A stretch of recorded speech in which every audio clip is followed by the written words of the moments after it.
How are you? I hope everyone is good and enjoying your life and study too. So ये जो समय है बच्चों, पढ़ाई करने का समय है और आप लोग अच्छे से पढ़ाई करो। आज एक नई टॉपिक्स लेकर आया हूँ जिसका नाम है सरफेस टेंशन। ये बहुत ही इंपॉर्टेंट चैप्टर है और सरफेस टेंशन जो होता है वो होता है लिक्विड सरफेस का। वो होता है लिक्विड सरफेस का, जिसको आज हम डिस्कस करेंगे। इसमें बेसिकली दो तीन इंपॉर्टेंट टर्मिनोलॉजीज है जिसको भी अच्छे से हम समझने का प्रयास करेंगे। वो है intermolecular force, cohesive force, adhesive force and इसके कुछ एग्जांपल्स भी हम देखेंगे। अगर लेट से हम बात करते हैं कि कोहेसिव फोर्स क्या होता है, what is the cohesive force, या लेट से सबसे पहले तो हम हेडिंग दे देते हैं, ये जरूरी है। Surface tension. टेंशन मत लेना कोई भी, ठीक है। This is not at all about any kind of tension. ये जो है सिर्फ लिक्विड सरफेस के टेंशन के बारे में हम लोग डिस्कस कर रहे हैं, so don't take tension, right. So जैसे मैंने कहा था कि इस चैप्टर में ऑब्वियसली हम लोग बिगनिंग कर रहे हैं, तो कुछ टर्मिनोलॉजी है जो डिस्कस करना बहुत जरूरी है। जैसे intermolecular force, inter molecular force. So intermolecular, ये जो वर्ड है, this is very important to understand. What is the meaning of this intermolecular? Inter and molecular. Inter means between, inter means between and molecules. और molecules क्या होता है? It is, that is you can say, made up of two or more atoms or combination of two or more atoms। जैसे H2O, अगर हम बात करते हैं H2O का, तो H2O में क्या है? दो हाइड्रोजन एटम है और एक ऑक्सीजन एटम है, और ये दोनों मिलकर क्या बना रहा है? मॉलिक्यूल। सो लेट से ये एक हाइड्रोजन एटम है, H2O है, और ये दूसरा H2O है। सो ये दो मॉलिक्यूल्स हैं। ये दो मॉलिक्यूल्स के बीच जो फोर्स लगेगा, इस फोर्स को बोलेंगे इंटरमॉलिक्यूलर फोर्स। और फोर्स आप लोग सब जानते होंगे, force is nothing but either pull और पुश, इसको हम लोग बोलते हैं फोर्स। तो जब दो मॉलिक्यूल्स एक दूसरे को या तो पुल करेगा एक दूसरे की तरफ या पुश करेगा, तो उसको बोलेंगे हम लोग intermolecular force. Is that clear? दो मॉलिक्यूल्स के बीच, मॉलिक्यूल्स किसके होते हैं? दो या दो से एटम्स, दो एटम से या दो से ज्यादा एटम से मिलकर बने होते हैं। So this is about intermolecular force. So ये अट्रैक्टिव भी हो सकते हैं और रिपल्सिव भी हो सकते हैं। और किसके बीच लगते हैं? दो मॉलिक्यूल्स के बीच, या among the molecules you can say there are many numbers of molecules, then it will act। अब ये फोर्स का नेचर क्या होता है? Which kind of nature it has? It has, this force is of electromagnetic nature. Electromagnetic nature. अब electromagnetic force किस तरह का फोर्स होता है? The force which has electrical as well as magnetic properties are called electromagnetic force, are called electromagnetic force. Intermolecular force जो होता है वो इलेक्ट्रोमैग्नेटिक नेचर का होता है। So hope, I think I could able to make clear everyone. Intermolecular force is a very simple kind of force which is of electromagnetic nature, और ये दो या दो से अधिक मॉलिक्यूल्स के बीच लगते हैं। अब हम लोग डिस्कस करते हैं cohesive force. It is very very important. Cohesive force, ये क्या होता है? कोहेसिव फोर्स जो होता है वो, अगर दो मॉलिक्यूल्स सिमिलर टाइप्स के हैं, जैसे मैंने एग्जांपल में यहाँ पे दिखलाया था दो वाटर मॉलिक्यूल्स, जरूरी नहीं है इंटरमॉलिक्यूलर फोर्स दो वाटर मॉलिक्यूल्स के बीच ही लगे। एक वाटर मॉलिक्यूल हो सकता है और दूसरा दूसरे किसी मैटर का मॉलिक्यूल्स हो सकता है। Okay, so it is not compulsory same type of molecules, different types of molecules भी हो सकते हैं, उनके बीच भी फोर्स लग सकते हैं। सो अगर दो मॉलिक्यूल सेम टाइप के हैं, okay, two molecules are of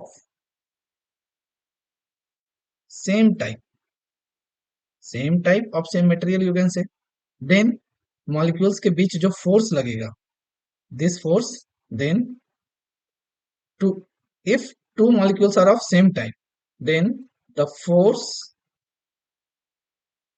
acting between molecules are cohesive force. इसी को हम लोग बोलते हैं cohesive force. So cohesive force is nothing but it is also intermolecular force. Intermolecular force.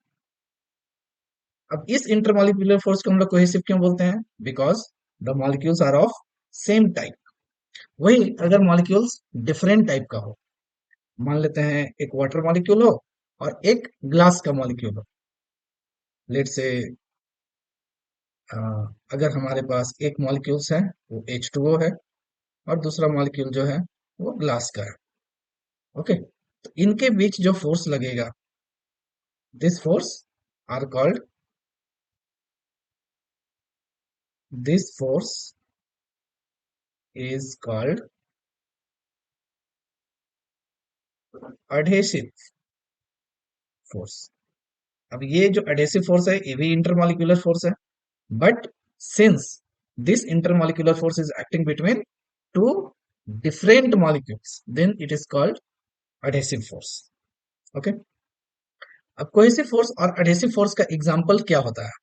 अगर हम cohesive force का examples देखें, अगर cohesive force का example देखें, so जब दो liquid drops को हम मिलाते हैं तो दोनों लिक्विड ड्रॉप्स क्या होता है, एक दूसरे में कोलैप्स होकर एक सिंगल लिक्विड ड्रॉप बना लेता है. सो that is the example of cohesive force. दूसरा, अगर हम देखें मरकरी, तो मरकरी के ड्रॉप को सेपरेट करना it's a very difficult, and the reason is cohesive force is acting strongly. So ये दो एग्जांपल्स होते हैं, राइट, कोहेसिव फोर्स के लिए. वही एडहेसिव फोर्स के लिए अगर हम देखें, this adhesive force, so adhesive force का एग्जाम्पल जो मैंने ऑलरेडी यहाँ पर दे चुका already, it may be between glass and water. जब भी हम किसी ग्लास में वाटर को डालते हैं और जब वाटर को हम बाहर निकाल लेते हैं, तब भी हमारे ग्लास में कुछ ना कुछ वाटर चिपके रहते हैं इस तरीके से सरफेस पे. The reason is what? The reason is adhesive force between water molecules and glass molecules. या फिर जो हम अपने क्लासरूम में देखते हैं, टीचर व्हाइट बोर्ड पे लिखते हैं या ब्लैक बोर्ड पे लिखते हैं.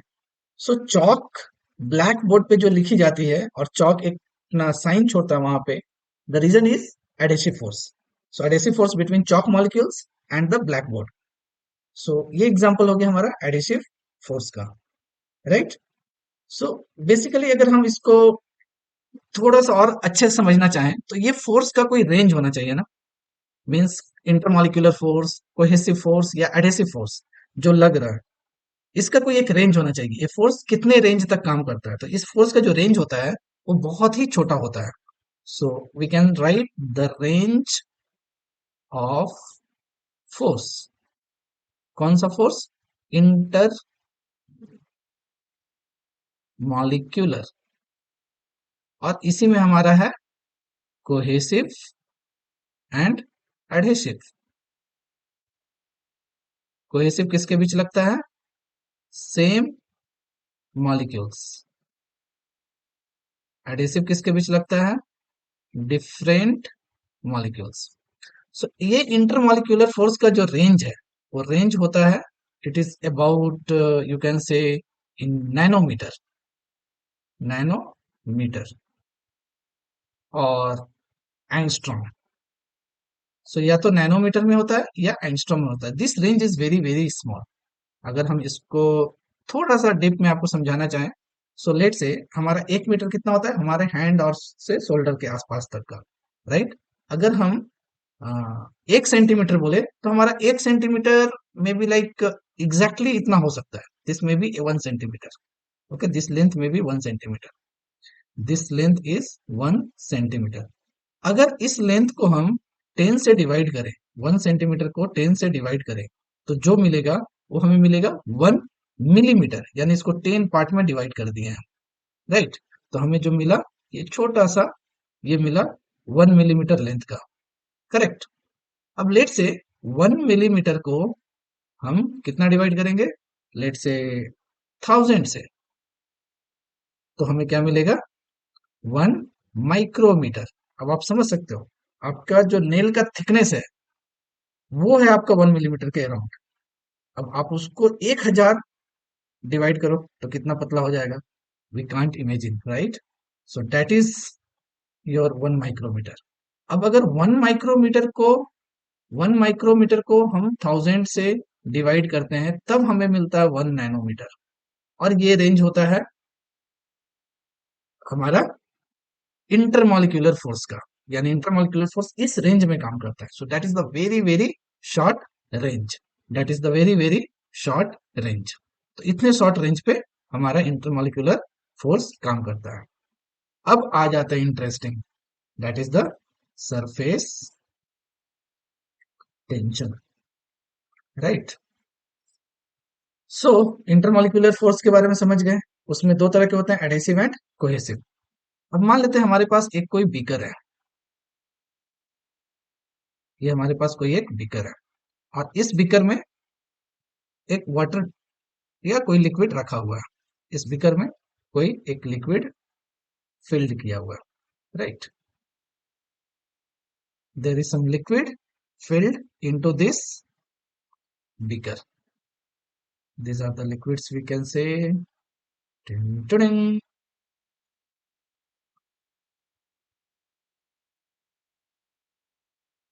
क्रिस का गाना सुनेगा, पढ़ लो पहले फिर सुनना, राइट? चलो, सो मान लो ये लिक्विड है। जब भी कोई लिक्विड किसी भी कंटेनर में जाए या किसी भी जगह उसको जब हम डालते हैं तो क्या करता है, वो अपने सरफेस एरिया को मिनिमम रखना चाहता है। It want to minimize its surface area and it behaves as a stretched surface. Stretched का मतलब क्या होता है, खिंचा हुआ। ओके, तो इसके जो मॉलिक्यूल्स है, मान लेते हैं यहाँ पे कोई भी एक रेफरेंस पॉइंट है, मान लेते हैं ये रेफरेंस पॉइंट है, या यहाँ पर एक निडल रखा हुआ है। ओके, तो ये क्या करेगा, अपने आप को एक मिनिमम सरफेस एरिया में करना चाहेगा, और इसके जो टॉप सरफेस होंगे, फ्री सरफेस, ये टॉप सरफेस को हम क्या बोल सकते हैं, free surface, free surface of the liquid. तो टॉप सरफेस स्ट्रेच्ड होगा, वाटर का जो टॉप लेयर होगा वो स्ट्रेच्ड होगा, खींचा हुआ। तो इसमें क्या होगा, अगर हम ये रेफरेंस लाइन लेते हैं, अगर हम ये रेफरेंस लाइन लेते हैं, तो इस लाइन पे एक फ्री सरफेस के टेंजेंशियल एक फोर्स लगेगा। Okay, not only single force, there are many force acting tangentially on this surface. Okay, और ये किसके कारण लगता है, सरफेस टेंशन के कारण। और अगर सरफेस टेंशन को आप डिफाइन करना चाहो, सरफेस टेंशन को डिफाइन करना चाहो तो इसको लिख भी सकते हैं, perpendicular force per unit length, perpendicular force per unit length. सो सरफेस टेंशन बेसिकली करता क्या है, surface tension, it is obviously it is force per unit length, as we have defined in this formula. Surface tension is what we can write, force per unit length, or you can say perpendicular force per unit length, right? And the free surface behaves as a stretched, free surface behaves as a stretched layer. And obviously the molecules are having some intermolecular force between the among the molecules. Is that clear? So जब भी हम surface tension में surface tension के बारे में देखते हैं, इसके एग्जांपल्स देखते हैं, तो हमारे ध्यान में आता है कि अगर कोई कंटेनर में, जैसे ये लिक्विड है, यहाँ पे मैंने एक इमेजिनरी लाइन लिया था, और ये मैंने बताया कि इमेजिनरी लाइन जो है, ये मॉलिक्यूल्स एक दूसरे को इस तरीके से स्ट्रेच्ड करके रखते हैं, एक परपेंडिकुलर फोर्स लगा कर रखते हैं, राइट? सो अगर हम इसके एग्जांपल्स देखें तो ज्यादा समझ में आएगा। एग्जांपल्स, सो एग्जांपल्स में हम देख सकते हैं, जैसे पहला एग्जांपल, अगर हमारे पास लेट से कोई एक लिक्विड सरफेस है, there is some liquid surface, और टॉप सरफेस जो होता है उसी को हम फ्री सरफेस कहते हैं। जो टॉप सरफेस होता है, टॉप सरफेस,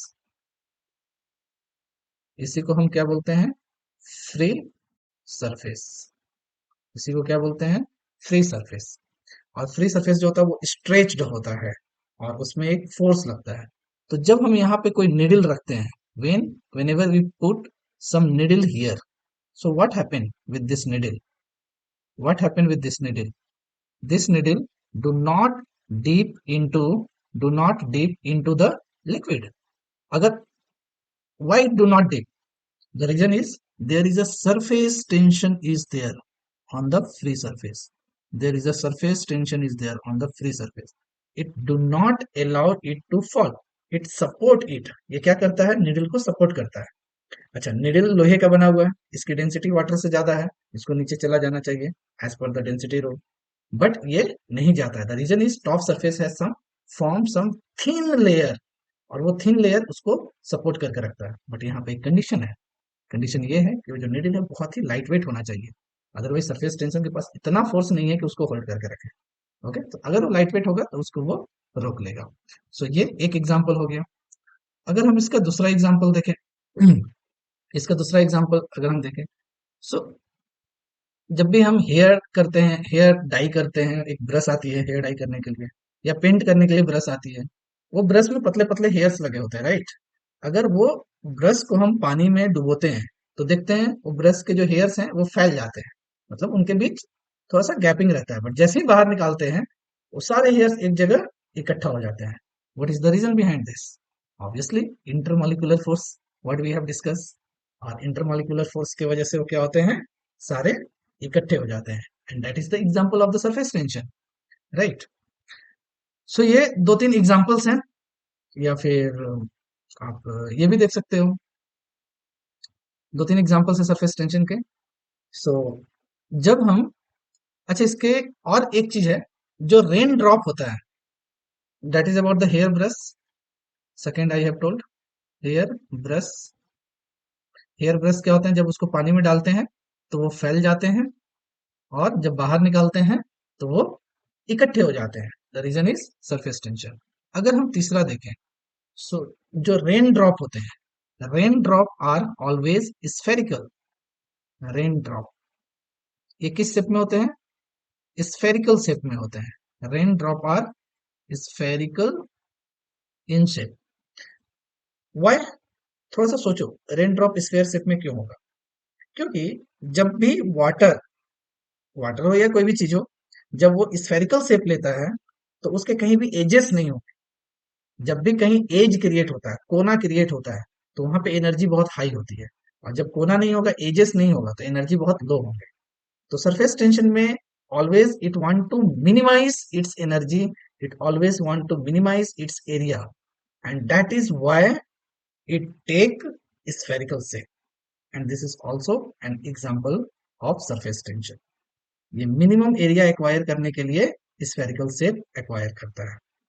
अगर स्फेयर के अलावा अगर आप कोई और शेप में वाटर ड्रॉप को डालते हो तो उसका एरिया उससे ज्यादा होगा, स्फेरिकल स्फेयर से ज्यादा होगा। Even the surface energy will be more. It may be cuboid shape, it may be any other shape rather than spherical. Then it would have more energy as well as more surface area. So to minimize the surface area, it take the spherical shape. So ये कुछ चीजें आज हम लोगों ने discuss किया surface tension. अच्छा, और कुछ इंपॉर्टेंट चीजें छूट गई है, इसके एसआई यूनिट। अगर हम एसआई यूनिट देखें तो फोर्स का एसआई यूनिट क्या होता है? फोर्स का होता है न्यूटन, और लेंथ का क्या होता है? मीटर।